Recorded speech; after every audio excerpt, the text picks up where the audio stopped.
এত ভয় পাও? এখানে বউয়ের প্রশ্ন আসছে কেন?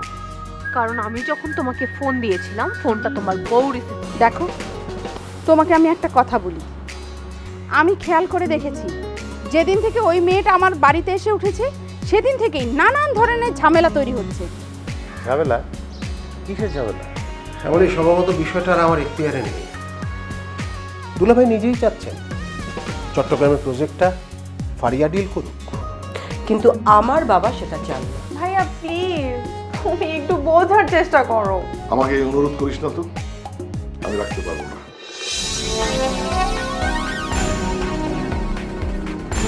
মা। হ্যাঁ বৌমা, বলো। আপনার সাথে কিছু কথা ছিল। কথা থাকলে বলবে, তার জন্য আবার পারমিশনের কি দরকার? না, আসলে বিষয়টার সাথে বাবা জড়িত, এই জন্য। আতিকে বাবা জড়িত? মানে কি? সে আবার কি করলো? না না মা, আব্বা কিছু করে নাই।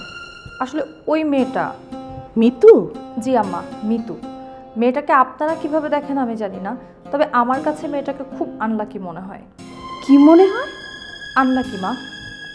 এখন আপনি হয়তো জানতে চাইতে পারেন কেন আমি এই কথা বলছি। মা, মেয়েটা আসার পর থেকে আবিরের বিজনেস অনেক খারাপ যাচ্ছে, একের পর এক লস যাচ্ছে। বলো কি? জি আম্মা, সেটাই তো বলছি। তাছাড়া শেয়ার মার্কেটে ওর অভিজ্ঞতা তো অনেক বছরের। ওই মেয়েটা আসার পর থেকে একের পর এক লস করছে। কি বলো তুমি এসব? এরকম হলে তো ব্যাপারটা তাহলে খুব চিন্তার বিষয়। এখন মেয়েটা আবার বন্ধুর মেয়ে, এজন্য কিছু বলতেও পারছি না। তোমার বাবার বন্ধুর মেয়ে, তাতে কি হয়েছে?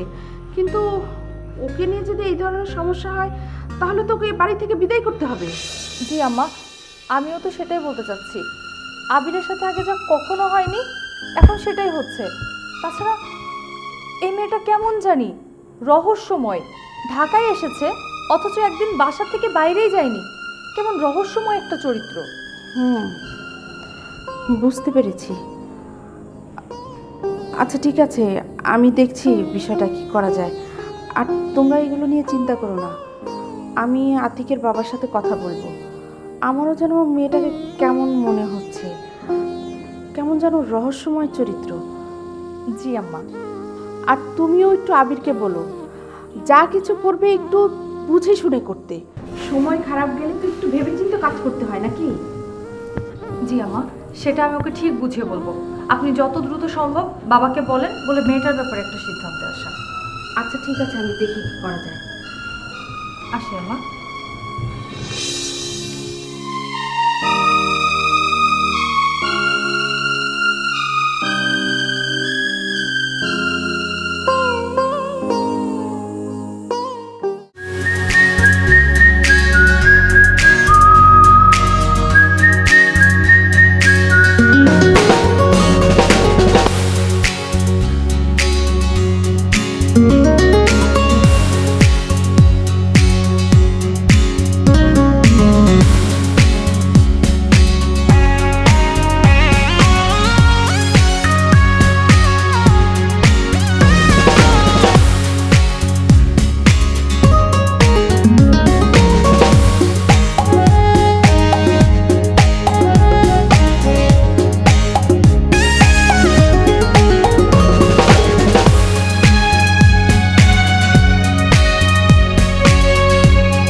কাজে লেগে পড়েছেন?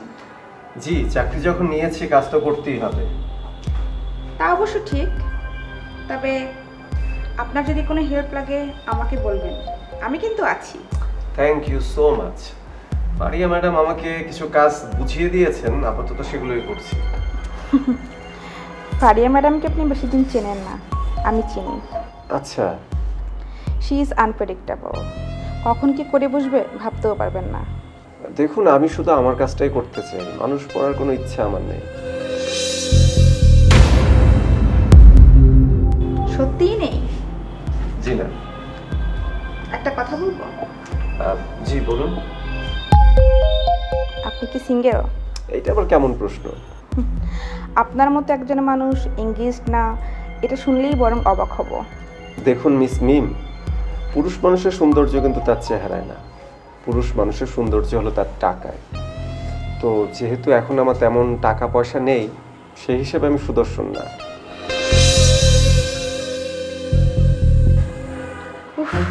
আপনি তো জটিল করে কথা বলেন। আসলে বাস্তবতা সবসময় খুব জটিল, তো সেই হিসাব করেই কথাটা বলতে হয় আর কি। ঠিক আছে, আমি একটু কাজ করি। Okay bye.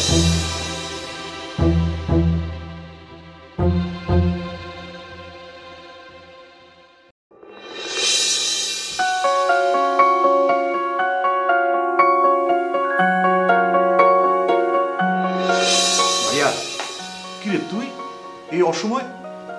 বস। কিছু বলবি? বলবো তো অবশ্যই, কিন্তু তার আগে তুমি আমাকে বলো তো, এই যে সিগারেট, এই সিগারেটের জন্য ভাবি কম ঝগড়া করেছে তোমার সঙ্গে, কম বকাঝকা করেছে, তারপরে তুমি সিগারেটটা এখনো ছাড়তে পারো? আমার এই জীবনে আমি কিন্তু সিগারেটকে আগে পেয়েছি, তোর ভাবিকে না। বাহ, হোয়াট এ লজিক! তো তার মানে কি এই যে সিগারেটটা একটা মানুষের চেয়ে বেশি ইম্পর্টেন্ট? আচ্ছা, আমি কি সেটা বলেছি? তুই হঠাৎ এসব নিয়ে পড়লি কেন? তোর দিনকাল কেমন চলছে সেটা বল। আমার দিনকাল খুব ভালো যাচ্ছে, একেবারে বলতে পারো স্মুথ, কোনো লক্কর ঝক্কর ফক্কর, কোনো টালমাটাল অবস্থা নাই। তাহলে তো ভালোই, তুই ভালোই আছিস, বেশ ভালো। কিন্তু তোর রেজাল্ট তো খুব ভালো, তুই কিন্তু একটু চেষ্টা করলেই একটা ভালো চাকরি পেয়ে যেতে পারিস। পেয়ে যাবো সেটা আমিও জানি, কিন্তু ঝামেলা তো অন্য জায়গায় ভাইয়া। এই চাকরি বাকরি না আমার ভাল লাগে না করতে। এই দুনিয়াতে সবাই যদি চাকরি বাকরি করে বেড়ায়, তাহলে অন্যান্য যে কাজ আছে এগুলো কারা করবে বলো তো? তার মানে কি? আমি তো কিছুই বুঝতে পারছি না। বাবা তোকে এত পড়াশোনা করিয়ে লাভ হলো কি? তুই চাকরি করবি না? আচ্ছা, মানে পড়াশোনা করলে কি শুধু চাকরি করতে হবে, আর অন্য কিছু করা যায় না? দাঁড়া দাঁড়া দাঁড়া দাঁড়া, তোর কথাবার্তা শুনে তো মনে হচ্ছে তুই হিমু হয়ে যেতে চাচ্ছিস। না ভাইয়া, হিমু হতে চাইলেও সবাই হতে পারে না, তবে কেউ কেউ চাইলে হিমুর গেট আপটা নিতে পারে আর কি। এটা অবশ্য ভালোই বলেছিস। জানিস, ছোটবেলায় না আমারও মাঝে মাঝে হিমু হতে ইচ্ছা করতো। তারপর যখন সংসারের দায়িত্ব এসে পড়লো, তখন সেসব ইচ্ছা কোথায় পালালো নিজেও জানি না।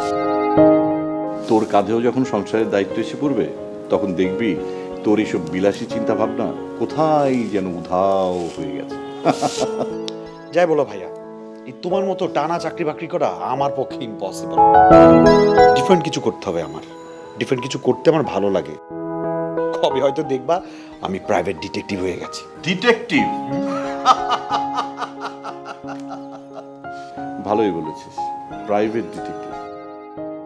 ছোটবেলায় কত পড়েছি। আসলে ছোটবেলার মতো একটা সুন্দর সময় মানুষের জীবনে আর কখনোই আসে না।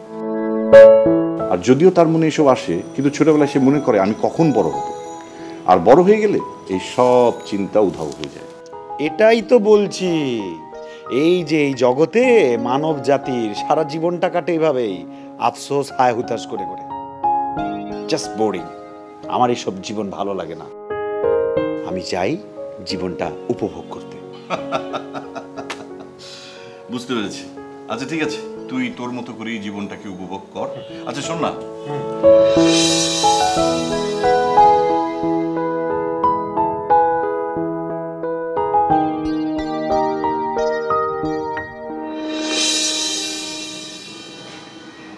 মারিয়া, তুই কি বিজি? না মামা, বসো বসো। Thank you.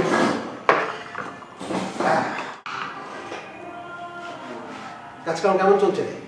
এই তো আস্তে ধীরে চলছে, স্লোলি এগোচ্ছি মামা, বেশি তাড়াহুড়ো করছি না, ফার্স্টে তো। গুড। আচ্ছা, তোর সঙ্গে ইবাদতের কথা হয়েছিল? হ্যাঁ মামা, একবার কথা বলেছি।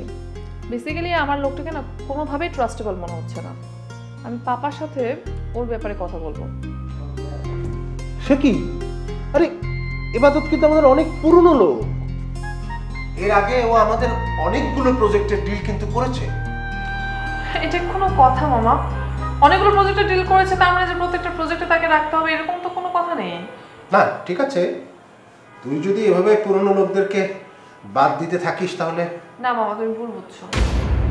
আমি আসলে কাউকে বাদ দিচ্ছি না। বেসিক্যালি আমি নতুন করে একটা টিম রেডি করছি আর সেখানে নতুন সোর্স ইউজ করব, দ্যাটস ইট। দেখ, ইবাদত কিন্তু আমাদের এই প্রজেক্টের মেইন চালিকা শক্তি ছিল। মামা, অর্ক ছেলেটাকে আমি তৈরি করছি, আশা করছি এই প্রজেক্টে ইবাদতের থেকে সে ভালো কিছু করবে। অর্ক? আচ্ছা তুই কি পাগল? কোথায় ইবাদত আর কোথায় অর্ক? এক্স্যাক্টলি, দুজনের মধ্যে ভীষণ পার্থক্য রয়েছে। ইবাদত ছেলেটা না ভীষণ চালাক, প্রচন্ড চালাক, আর আমি চাই না আমাদের প্রজেক্টে বেশি চালাক কোনো মানুষ থাকুক। দেখ ফারিয়া, তুই এই প্রজেক্টটায় হাত দেওয়ার আগে কিন্তু এই প্রজেক্টটা আমারই ছিল। তুই এসেই সব এলোমেলো করে দিলি। এলোমেলো কোথায় করলাম মামা? আরে শুরুই হলো না প্রজেক্ট আর তুমি বলছো এলোমেলো করে দিলাম। দেখ, তুই প্রজেক্ট তোর, প্রজেক্টের ভালো মন্দের দায়িত্ব তো তোর। তবে হ্যাঁ, যদি এই প্রজেক্টে কোথাও তুই থেকে যাস আমাকে একটু ইনফর্ম করিস। মামা কিন্তু তোর সঙ্গে আছি। ডেফিনেটলি মামা, ডেফিনেটলি আমি তোমাকে অবশ্যই ইনফর্ম করব।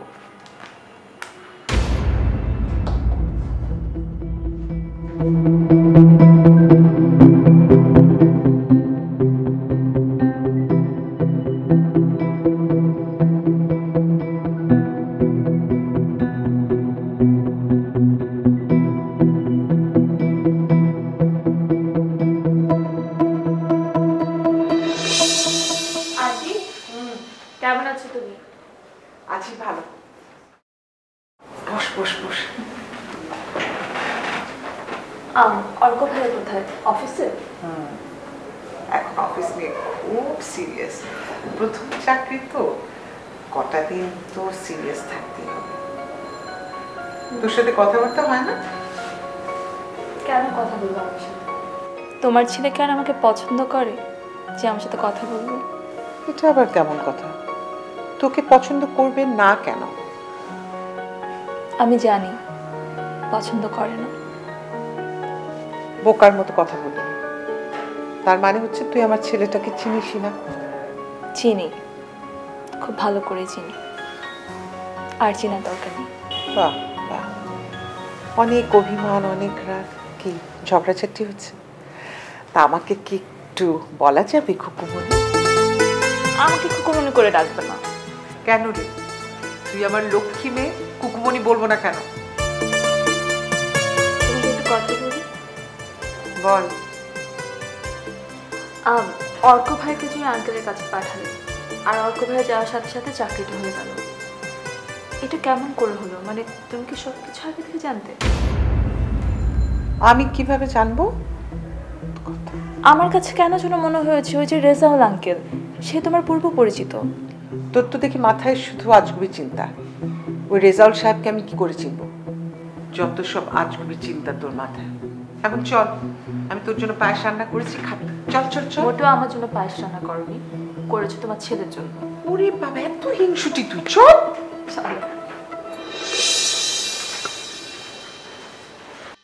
কুবরা ভাই, আমি তো বলেছি ইলিয়াস ব্যাপারে আমি আর কোনো স্টেপ নেব না। থানায় কমপ্লেন করবেন। কাজটা আসলে আবার ঠিক হয়নি। আমার একজন পার্টনার, আপনার পার্টনার আপনাকে চুগলি করে উঠতে বললো আর আপনি উড়াল দিলেন, তাই না? এই পিপিলিকার পাকা গজায় মরিবার করে। ইয়েস, মরিবার করে। মিস্টার শামসু মিয়া, এই বয়সে এসে এসব নিজের হাতে আর করতে ইচ্ছে করে না। ভাই আমি, তোর পার্টনারের নাম কি? প্লিজ আপনি যা চান তাই হবে, আমি কমপ্লেন দিয়ে দিব। কোবরা? Yes boss. তো আমার কথা বলছে না, একটু বুঝিয়ে দে।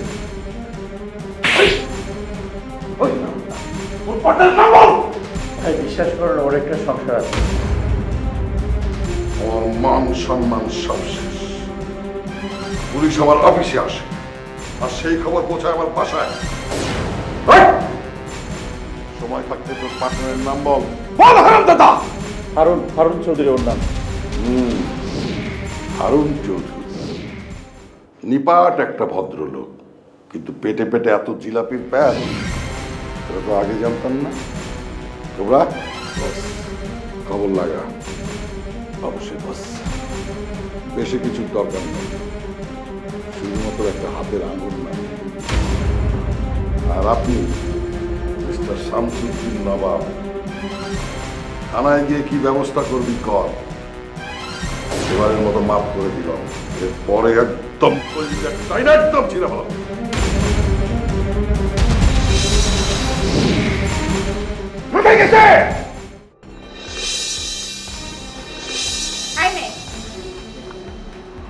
জি আন্টি, তুমি এসব কি করছো? আমি তো এই ঘর থেকে ঘরটা এলোমেলো হয়েছিল, তাই একটু গুছাচ্ছিলাম। তুমি কেন ঘর গুছাবে? আমার বাড়িতে কি ঘর গোছানোর লোক নেই? না আন্টি, সেটা কেন থাকবে না, কিন্তু আসলে আমি শোনো মেয়ে, আমি অনেক সহ্য করেছি, আর না, এবার তুমি তোমার একটা পথ বেছে নাও। আন্টি, আমি ঠিক আপনার কথাটা বুঝতে পারছি না। আমি কি আমাকে এই তো ঠিক ধরেছ। তোমাকে আমি যেটা বলছি সেটা হচ্ছে তুমি এই বাড়ি ছেড়ে চলে যাবে। আন্টি, আমি নিজেও জানি এই বাড়ি থেকে আমাকে একদিন ঠিকই চলে যেতে হবে, আর সেটা বলার অধিকারও আপনার আছে। আর তাছাড়া আপনি নিষেধ করলে আমি জোর করে এখানে থেকে যেতে তো পারি না।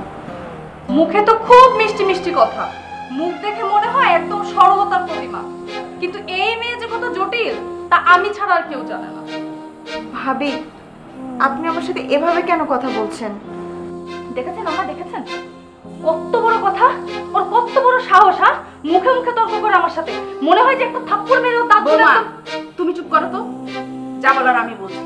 শোনো মিতু, তুমি কতটা বুঝতে পারছো তা আমি জানি না, কিন্তু তোমার কারণে আমার এই সংসারে অশান্তির আগুন লেগে গেছে। তাই আমি বলছিলাম তুমি আমার বাড়ি ছেড়ে চলে যাও। আন্টি, আমি ঠিক কেমন করলাম যে আপনার ফ্যামিলিতে এরকম অশান্তির আগুন লেগে গেল? আর তাছাড়া আমি তো আমার ঘর থেকে বেরই হই না। সেইটাই তো কথা, বের হও না কেন? বলা নেই ক নেই, হুট করে বাসায় এসে হাজির হলে, এমনকি সাথে একটা লাগেজ পত্রও নাই। এর মতো রহস্যজনক কিছু কি হতে পারে? লাগেজের ব্যাপার তো আমি আপনাদেরকে সব কিছুই বলেছি। আমি ওই সব কিছু আর শুনতে চাই না। শোনো মেয়ে, তোমাকে আমি একটা কথা বলছি, কান খুলে শুনে রাখো। তুমি যত দ্রুত সম্ভব তোমাকে গুছিয়ে এই বাড়ি ত্যাগ করো। নিজেকে তো খুব শেয়ানা ভাবো, তাই না? শোনো, বেশি শেয়ানাগিরি একদম করো না। বেশি শেয়ানাগিরি কিন্তু বেশি দিন চাপা থাকে না, ধরা পড়ে যেতে হয়। এবার একটা খেলা খেলতেই হবে, এইভাবে আর চলতে দেওয়া যায় না। আসলে খেলা ছাড়াই দুনিয়াটাই অচল। তারা দেখছি তোমাদেরকে।